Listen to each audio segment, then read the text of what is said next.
Jeffrey Epstein के दस्तावेज जब दुनिया के सामने आए तो कई बड़े और शक्तिशाली लोगों के नाम बाहर निकले, लेकिन उनमें कुछ ऐसे नाम भी थे जिनकी उम्मीद शायद किसी को नहीं थी, और वो नाम थे भारत से। तो आज हम इसी इंडियन कनेक्शन की कहानी को परत दर परत समझने की कोशिश करेंगे। सवाल बहुत सीधा है लेकिन चौंकाने वाला। एक सजायाफ्ता, एक बदनाम सेक्स ट्रैफिकर की फाइलों में इंडिया के इतने बड़े बड़े नेताओं के नाम आखिर कर क्या रहे थे? ये नाम वहां तक पहुंचे कैसे? क्या ये बस यूं ही मेंशन हो गए या फिर इसके पीछे कोई बड़ी कहानी छिपी है? चलिए पता लगाते हैं। लेकिन हाँ, इस मामले में आगे बढ़ने से पहले एक बात बिल्कुल साफ कर लेनी चाहिए। इन दस्तावेजों में किसी का नाम आने का यह मतलब बिल्कुल भी नहीं है कि वो किसी भी तरह के गलत काम में शामिल हैं। हमारा काम यहाँ सिर्फ उन फैक्ट्स को देखना है जो सामने आए हैं, ना कि कोई फैसला सुनाना। तो चलिए शुरू करते हैं उस नाम से जिसने शायद सबसे ज्यादा ध्यान खींचा, प्रधानमंत्री नरेंद्र मोदी। उनका जिक्र सीधे सीधे जेफरी एप्स्टीन के लिखे एक ईमेल में मिलता है, और यही वो लाइन है जिसने इस पूरे मामले में, आप कह सकते हैं, आग लगा दी।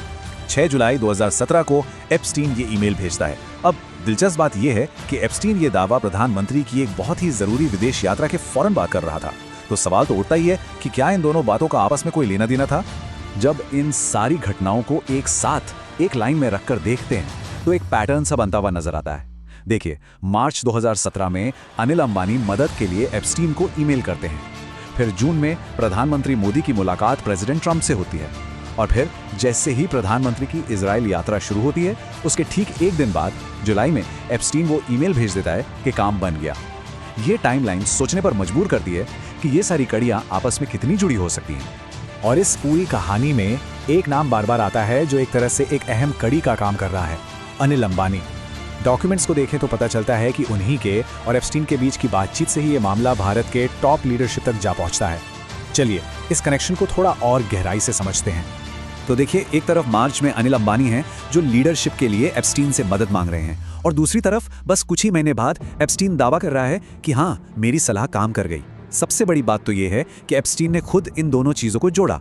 मतलब वो साफ साफ कह रहा था कि जो रिक्वेस्ट आई थी उसी का ये नतीजा है। और ऐसा नहीं है कि ये बस एक आध बार की बातचीत थी, नहीं। दस्तावेजों से पता चलता है कि इनका कनेक्शन और भी गहरा था। जैसे 2019 में अंबानी ने एप्स्टीन से एक बहुत बड़े पर्सनल लोन के लिए मदद मांगी थी। सिर्फ इतना ही नहीं, एप्स्टीन ने स्टीव बैनन और प्रधानमंत्री मोदी के बीच एक मीटिंग अरेंज करवाने की भी कोशिश की थी, और उसमें भी अनिल अंबानी का रोल काफी अहम था। तो ये सब एक लंबे और गहरे रिश्ते की तरफ इशारा करता है। अब इस कहानी में एक और बड़े नाम की एंट्री होती है, और वो हैं मौजूदा कैबिनेट मंत्री हरदीप सिंह पुरी। अब यहां मामला सिर्फ किसी ईमेल का नहीं है, बल्कि उनका नाम एप्स्टीन के साथ हुई सीधी मुलाकातों, मतलब फेस टू फेस मीटिंग्स में दर्ज है। 3। जी हां, डॉक्यूमेंट्स के मुताबिक हरदीप सिंह पुरी और जेफरी एप्स्टीन के बीच कम से कम 3 बार मुलाकातें हुई थीं। ये कोई दूर का कनेक्शन नहीं, ये एक डायरेक्ट कॉन्टैक्ट था, और इसी वजह से ये मामला और भी ज्यादा सीरियस हो जाता है। अच्छा, इस मामले पर हरदीप सिंह पुरी की तरफ से एक सफाई भी आई। उनका कहना है कि ये मीटिंग्स तब हुई थी जब वो मिनिस्टर नहीं थे, बल्कि न्यूयॉर्क में एक थिंक टैंक के साथ काम कर रहे थे। उन्होंने ये भी बताया कि बातचीत का टॉपिक डिजिटल इंडिया था। पर यहाँ एक बात और ध्यान देने वाली है, ये सारी मुलाकातें एप्स्टीन के 2008 में यौन अपराधों के लिए सजा पाने के बाद हुई थी। जाहिर सी बात है, जब ऐसे खुलासे हुए तो इंडिया में एक पॉलिटिकल स्टॉर्म तो आना ही था। विपक्ष ने सरकार पर सवालों की बौछार कर दी और सरकार को भी जवाब देने के लिए आगे आना पड़ा। तो चलिए देखते हैं कि इस पर दोनों तरफ से क्या कहा गया। तो टकराव कुछ ऐसा था। एक तरफ कांग्रेस का सीधा सवाल था कि देश के प्रधानमंत्री एक सजायाफ्ता अपराधी से सलाह क्यों लेंगे या उसके साथ क्यों जुड़ेंगे। दूसरी तरफ सरकार का जवाब था। विदेश मंत्रालय ने कहा कि ईमेल का गलत मतलब निकाला जा रहा है, और एप्स्टीन के दावों को एक अपराधी की बकवास कहकर खारिज कर दिया।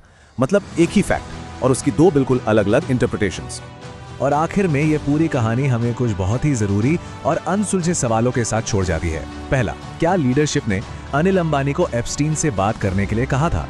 दूसरा, अगर ऐसा हुआ तो फिर डिप्लोमेटिक चैनल्स को, मतलब आधिकारिक रास्तों को नजरअंदाज क्यों किया गया? और शायद सबसे बड़ा सवाल, एप्स्टीन जैसा एक बदनाम सजायाफ्ता अपराधी किसी भी मामले में सलाह या मदद के लिए एक ऑप्शन भी कैसे बना? इन सवालों के जवाब मिलना तो मुश्किल है, लेकिन ये सवाल भारतीय राजनीति और पावर के गलियारों के बारे में बहुत कुछ सोचने पर मजबूर जरूर करते हैं।